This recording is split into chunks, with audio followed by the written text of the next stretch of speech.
নমস্কার, আমি পদ্মভণী সৌরভ। আমার জলবাগানে তোমাদেরকে আরও একবার স্বাগতম। আজ আবার একটি ভিডিও নিয়ে আমি তোমাদের সামনে হাজির হয়ে গিয়েছি। আমি আজকে দেখাবো বড় জায়গায়, যেটা হচ্ছে 18 ইঞ্চির গামলা, সেই গামলায় তোমরা পদ্মের টিউবার কীভাবে বসাবে। আমি প্রথমে যেটা করলাম, 2 ইঞ্চির মতো ভার্মি কম্পোস্ট দিয়ে দিলাম, তার উপরে কিছুটা হাড় গুঁড়ো, ওটা আমি আমার আন্দাজ মতো দিলাম, তোমরা চাইলে 2 মুঠোর মতো হাড় গুঁড়ো দিতে পারো, সঙ্গে 1 মুঠো শিংকুচি আর 1 মুঠো নিমখোল দিয়ে দিলাম। তো আমি কিন্তু এটা যে 18 ইঞ্চি যে চওড়া ও 11 ইঞ্চি যে উচ্চতার যে গামলাগুলো হয় কালো গামলা, সেই গামলার মাপেই কিন্তু আমি দেখাচ্ছি। তো তারপর একটুখানি জল দিয়ে আমি একটা মিক্স আপ করে দিলাম। তাহলে কী কী দিলাম, 2 ইঞ্চিতে ভার্মি কম্পোস্ট, হাড় গুঁড়ো 2 মুঠোর মতো, 1 মুঠো শিংকুচি আর 1 মুঠো নিমখল দিয়ে আমি একটা মিক্স আপ করে দিলাম। এইটা না করলেও হয়, আমি জাস্ট একটু একসাথে সবগুলোকে ঘেঁটে দিয়েছিলাম।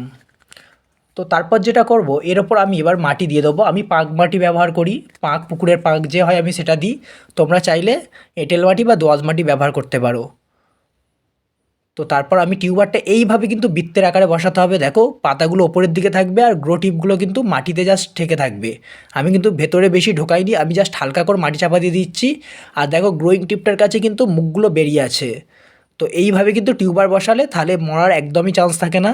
তো তারপর কিন্তু আমি ধীরে ধীরে হাত রেখে হাতের ওপর জল ধীরে ধীরে ঢেলে দিলাম। তো তোমরা চাইলে অন্য প্রসেসেও বসাতে পারো, আমি যে প্রসেসে বসাই আমি সেটাই দেখালাম। তো ভিডিওটি কেমন লাগলো অবশ্যই কিন্তু জানিও। আর ভিডিওটি যদি ভালো লেগে থাকে অবশ্যই লাইক, কমেন্ট ও শেয়ার করে আমার পাশে থেকো। ধন্যবাদ।